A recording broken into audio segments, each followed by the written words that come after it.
Favourite नाही ना काय ॲपल म्हणजे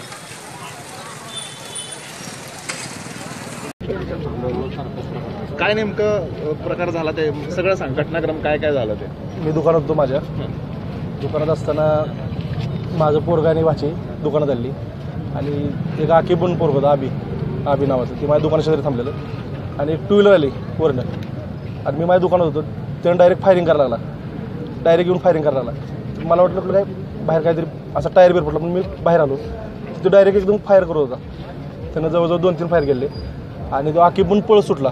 त्याची काही जुनी भांडण होती, तो पळत सुटला आणि मी त्याला पकडा गेलो, त्याला म्हणजे पकडा चाललो मी त्याला. तेवढं ती माझी भाजी खाली पडली. ती म्हटली मला गोळी लागली, मला जर पहिले तर मी त्याला जरा जाता त्यानं माझ्या पण फायर केले 1-2 आणि पाया पोराच्या डोक्यानं अक्षरशः गोळ्या गेल्यात. त्याला पकडताना माझ्या बारक्या भावानं पण त्याला प्रयत्न केला धरायचा, पण त्यानं धरलेला पोराला त्याला उलटी गन मारली आणि पळून गेला जागेवरून. आणि त्यानंतर आम्ही शिवील आलो, पण शिवीलनं आमच्यासाठी कुठलीही असं म्हणजे पटपट म्हणतात ना, कुठलंही सहकार्य केलं नाही. आणि आम्ही त्यांना ॲम्ब्युलन्स जवळजवळ 15 मिनटं 10 ते 15 मिनटं मागवतो.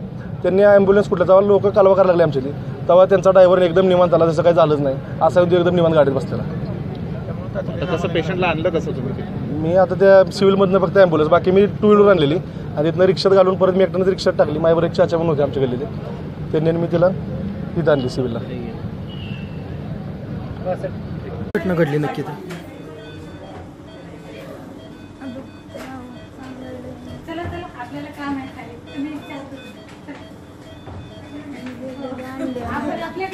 दुकानात माझ्यासोबत चुलत्यांचं पोरगं होतं, छोटं 1 वर्षाचं येते.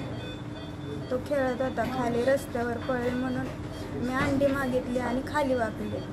ते कोणाला मारत होते 3 पोरं, काय माहीत नाही मला कोण होतं तिथं. ते तो माझ्या बाजूने पळत गेला आणि ती गोळी मला लागली. गोळी लागलेली पण कळलं नव्हतं आम्हाला कोणालाच, काय झालंय तेच कळलं नव्हतं. म्हटलं गाडीचा दगड लागलाय तर काय उडून, म्हणून मी तिथं पकडलं जिथं लागलंय तिथं आणि ओरडायला लागलं. मी माझ्या चुलत्यांनी बघितलं तर गोळी लागली.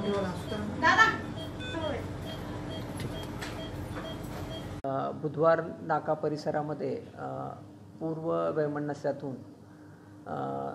2-3 युवक बाईकवरून आले आणि त्यांनी दुसऱ्या युवकावर फायर केलं. पण त्या फायरिंगमध्ये जी बायस्टँडर्ड मुलगी होती तिला गोळी लागलेली आहे. पण आता मुलगी हॉस्पिटलमध्ये ॲडमिट आहे आणि स्टेबल आहे, काही अडचण नाही. बाकी जे आरोपी आहेत त्यांना पकडण्यासाठी आपण 4 टीम बनवलेल्या आहेत आणि गुन्हा आपण दाखल केलेला आहे आणि आरोपींना पकडून आपण सक्त कठोर कारवाई करणार आहे. काही हस्तगत झाले स्पॉटवर? तो तपासाचा भाग आहे. जसं तपास पुढे जाईल तसं आपल्याला माहिती दिली जाईल.